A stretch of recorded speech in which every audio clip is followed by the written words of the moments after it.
ეტაპში საქართველოში კაცმა საკუთარ მეუღლეს გადაასხა მჟავა და შემდეგ ცეცხლი წაუკიდა. საბედნიეროდ ის ქალბატონი გადარჩა და უბრალოდ არ ვიცი ადამიანების მხრიდან სამართლიან მართლმსაჯულებაზე რომ ვისაუბროთ, სამართლიანზე რომ ვისაუბროთ, ახლა მაშინ ჩვენც ისეთი გადაგვარებული ბუნების უნდა ვიყოთ, ხო? შესაბამისად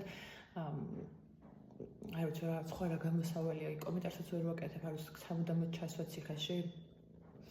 მაგრამ სხვა რაღაცაზე მინდა ამიდაოში ყურადღების გამახვილება, მინდა ვმივმართო გოგონებს და ქალბატონებს, რომლებიც სამწუხაროდ ალბათ დღესაც იმყოფებიან მსგავს სიტუაციაში, იმიტომ რომ ის ყველა დროში იყო და დღესაც შემორჩენილია და მინდა ვუთხრა მათ, რომ როდესაც ადამიანი გიმუქრებათ, ამ ადამიანის გვერდით დარჩენა არ ღირს და მნიშვნელოვანია რომ ის ყველაფერი კარგად გავიაზროთ. ის დიდი ალბათობით ეს მუქარები განიცდის ნელ-ნელა ესკალაციას.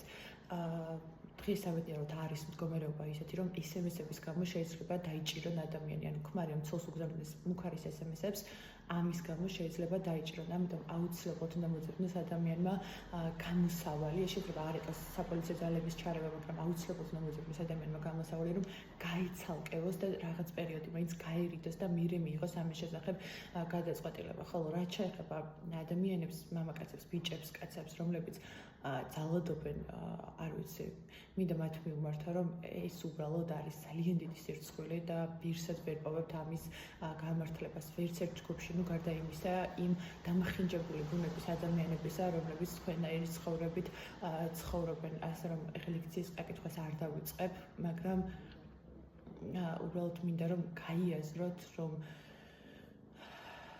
ამით არა მხოლოდ იმ ქალს აყენებთ ზიანს, არა მხოლოდ იმ ქალის ოჯახს და ახლობლებს და თუნდაც საკუთარ შვილებს აყენებთ უდიდეს ზიანს, ამით პირველ რიგში თქვენს სულს იზიანებთ და ამით პირველ რიგში თქვენ თავს აყენებთ ხანდახან გამოუსწორებელ ზიანს, იმიტომ რომ ამის შემდეგ ადამიანები მერე თავადვე სუიციდით ასრულებენ ხოლმე ცხოვრებას.